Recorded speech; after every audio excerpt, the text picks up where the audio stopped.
Hi Jim, I just thought I'd show you the condition of the gasoline inside the carburetor. Even though you'd run a tank and a half through it, you can see the carburetor seems a little rusty on the bottom. And when I stir this up, I don't know if you can tell how cloudy the gas just got,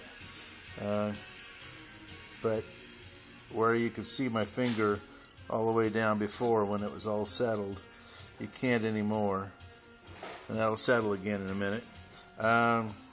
So your candidate for a carburetor rebuild is what's going on. I don't know if you can hear this or not, but it sounds like you've got liquid in your float. This will make your float ride a little bit lower, and it'll make your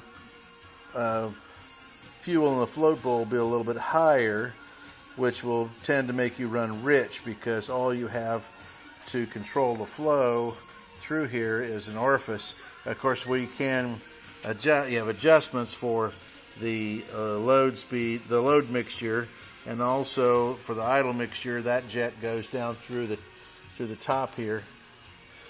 The jet is actually in the lid. Excuse me, the jet's in the carburetor, but the needle valve for adjusting it's in the lid, and that adjusts your idle mixture. But we should be able to get you going, but we need to think about rebuilding the carburetor either this winter after you've played with it, or if you have any more trouble, then we should be rebuilding the carburetor. We found fuel all the way to the carburetor.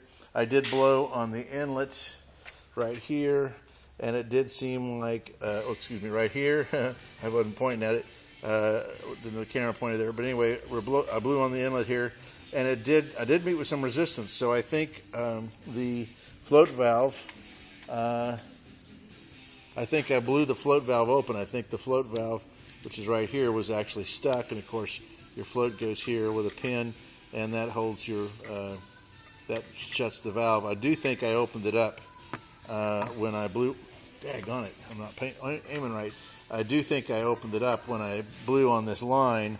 I think I opened up the float valve, because I did have a lot of resistance at first, and then it went down kind of suddenly, and I was able to blow through here. And then you might also notice, if I can get the float valve back out. Hang on a second. It takes a magnifying glass, but you might be able to tell in here, but you can see this rubber is a little bit deformed.